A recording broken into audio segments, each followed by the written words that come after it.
আমাদের বক্তব্য মাননীয় শ্রম অধিকারের কাছে উপদেষ্টার কাছে তুলে ধরার জন্য যে স্মারকলিপি দিচ্ছি সেই স্মারকলিপিটা আপনাদের সামনে পড়ে শোনাবো এবং তারপরে আমাদের 4 সদস্যের একটি টিম আজকে সভাপতি কেন্দ্রীয় কার্যকরী সভাপতি দাসের নেতৃত্বে মাননীয় শ্রম উপদেষ্টার দপ্তর এই স্মারকলিপি হস্তান্তর করে আসবে। আমরা আজকে শান্তিপূর্ণ উপায়ে আমরা আমাদের বক্তব্য তুলে ধরতে চাই, কিন্তু আমাদের নেতৃবৃন্দের কাছে শুনেছে যে আমরা নিশ্চয়ই আমাদের যে সাংবিধানিক অধিকার সেই অধিকার থেকে যদি বঞ্চিত করা হয়, বাংলাদেশ আইএলও সদস্য রয়েছে 1972 সালে। আইএলও হচ্ছে ইন্টারন্যাশনাল লেবার অর্গানাইজেশন, যেখানে সারা বিশ্বে শ্রমিকদের কিছু অধিকারকে মৌলিক অধিকারের কথা বলা হয়েছে, আর কিছু অধিকারকে তার অধিকারের কথা বলা হয়েছে। এই আইএলওর ঘোষিত 191টি কনভেনশন রয়েছে। এই 191টি কনভেনশনের মধ্যে 8টি কনভেনশনকে মৌলিক কনভেনশন হিসেবে ঘোষণা করা হয়েছে। সেই 8টি মৌলিক কনভেনশনের মধ্যে রয়েছে যে আমাদের প্রত্যেক শ্রমিকে তার পেশাগত স্বাস্থ্য এবং নিরাপত্তা নিশ্চিত করার দায়িত্ব হচ্ছে মালিককে।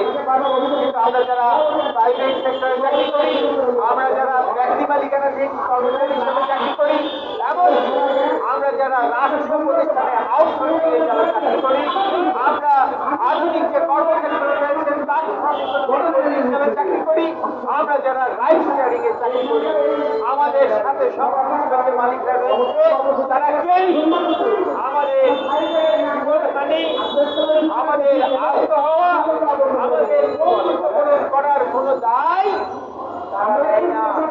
অর্থাৎ আমরা জীবিকার জন্য যে ক্ষতির মুখোমুখি হই, সেই ক্ষতির দায় আমাদের হাতের উপর বর্তায়।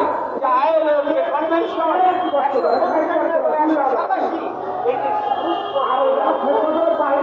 আইএলও মৌলিক কনভেনশন বলতে রয়েছে কোনো মানুষকে বাধ্যতামূলক শ্রমে বাধ্য করা যাবে না। আইএলও এই কনভেনশনের প্রেক্ষিতে এক সময় বিশ্বব্যাপী যে দাস ব্যবস্থা ছিল, সেই দাস ব্যবস্থার বিলুপ্তি ঘটেছে, কিন্তু আজকে আমাদেরকে এমনতম বেঁধে রাখা হয়েছে যে মজুরির কারণে আমরা আধুনিক দাসে পরিণত হয়েছি। 8 ঘন্টা শ্রমের অধিকার, সেটা 1886 সালে আমরা অর্জন করেছিলাম। আজকের দিনে আমরা সেই অধিকারের পরিবর্তে আমাদেরকে 12 ঘন্টা, 14 ঘন্টা, 16 ঘন্টা পর্যন্ত আমরা কাজ করতে পারবো।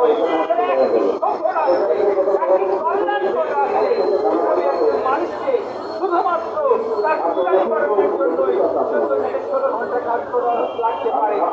সেই কারণে আমরা আইএলও কনভেনশনের মৌলিক কনভেনশন এবং এর পাশাপাশি আইএলও কনভেনশন 102 সেই সামাজিক সুরক্ষার বিষয়ে কথা বলা হয়েছে, আইএলও কনভেনশন 121 যেখানে কর্মক্ষেত্রে দুর্ঘটনার কারণে ক্ষতিপূরণের মানদণ্ডের কথা বলা হয়েছে, আইএলও কনভেনশন 131 যেখানে ওই রাষ্ট্রের নিম্নতম মজুরি নির্ধারণের কথা বলা হয়েছে, আইএলও কনভেনশন 189 এবং আইএলও কনভেনশন 190 এটিকে অনুসরণ করা এবং আমাদের মাননীয় এই অন্তর্বর্তীকালীন সরকারের যে প্রতিনিধি দল মাননীয় আইন উপদেষ্টার নেতৃত্বে এই মাসের শুরুতে আইএলও জেনেভায় গভর্নিং বডি যে বৈঠক সেখানে অংশগ্রহণ